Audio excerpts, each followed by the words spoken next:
Welcome back to ILTV on the Hour. We're live from Israel, bringing you the biggest headlines of the day. I'm Sivan Raviv, and here's your roundup of the latest developments across Israel and the region. In a somber moment for Israel, the bodies of 3 additional hostages were returned from Gaza to their families in Israel last night for burial. The fallen were IDF soldiers who were abducted on October 7th. Colonel Asaf Hamami, 40 years old, Captain Omer Maxim Nutra, 21, and Staff Sergeant Oz Daniel, 19. They were all killed defending communities along the Gaza border during Hamas's surprise invasion on October 7, 2023. Colonel Hamami, who commanded the Gaza Division's Southern Brigade, fell defending Kibbutz Nirim. Captain Nutra, an American lone soldier from New York serving in the IDF's 7th Armored Brigade, was killed when his tank was struck by RPG fire. Staff Sergeant Oz Daniel, serving in the same tank squad, died heroically attempting to wrest a grenade from a Hamas gunman. U.S. President Donald Trump confirmed the return of Nutra's remains and spoke with his parents. With this latest development, there are now 8 deceased Israeli hostages still held in Gaza. U.S. President Donald Trump made headlines again for wading into Israeli domestic affairs during his 60 Minutes interview on CBS. Trump said Washington would be involved in Prime Minister Benjamin Netanyahu's ongoing corruption trial, calling the charges against the Israeli leader unfair. He urged Israel's President Yitzhak Herzog to consider a pardon, repeating his long-standing claim that Netanyahu has been mistreated by Israel's judicial system.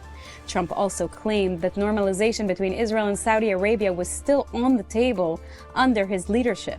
He predicted the kingdom would join the Abraham Accords. Let's take a listen to Trump. The Crown Prince of Saudi Arabia is coming to the White House this month. He has said they won't join the Abraham Accords without a 2-state solution. Do you believe that? No, I think he's going to join. I think we will have a solution. I don't know if it's going to be 2-state. That's going to be up to Israel and other people and me.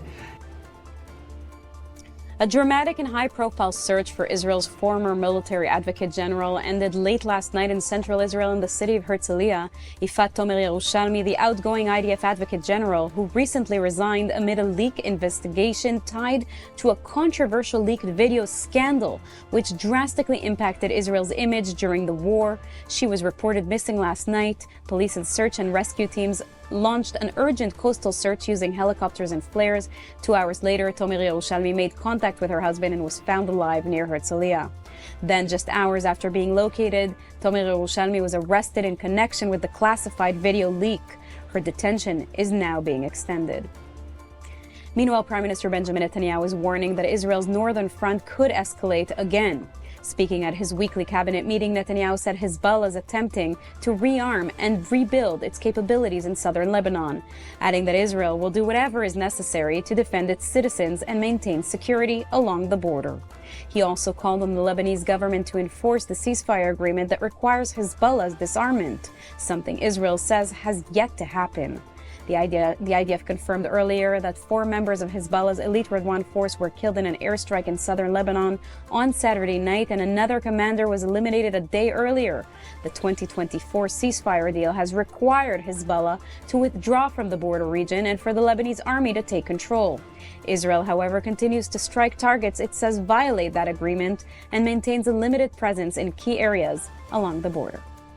And finally, Yad Vashem has reached a historic milestone in Holocaust remembrance. The institution has now documented the names of 5 million victims of the Nazi genocide, over 80% of the estimated 6 million Jews murdered during the Holocaust. The achievement follows more than 70 years of painstaking work as Yad Vashem continues its mission to collect, verify, and preserve each individual name before the memory of the survivors fades.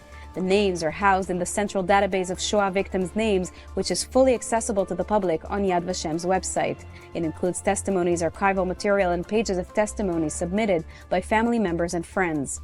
Yad Vashem officials say the milestone strengthens the fight against Holocaust denial and underscores the urgency of remembrance as the survivor generation dwindles. And that's all for this edition of ILTV. Stay with us throughout the day for our next edition of ILTV on the Hour. I'm Sivan Raviv. Thanks so much for watching.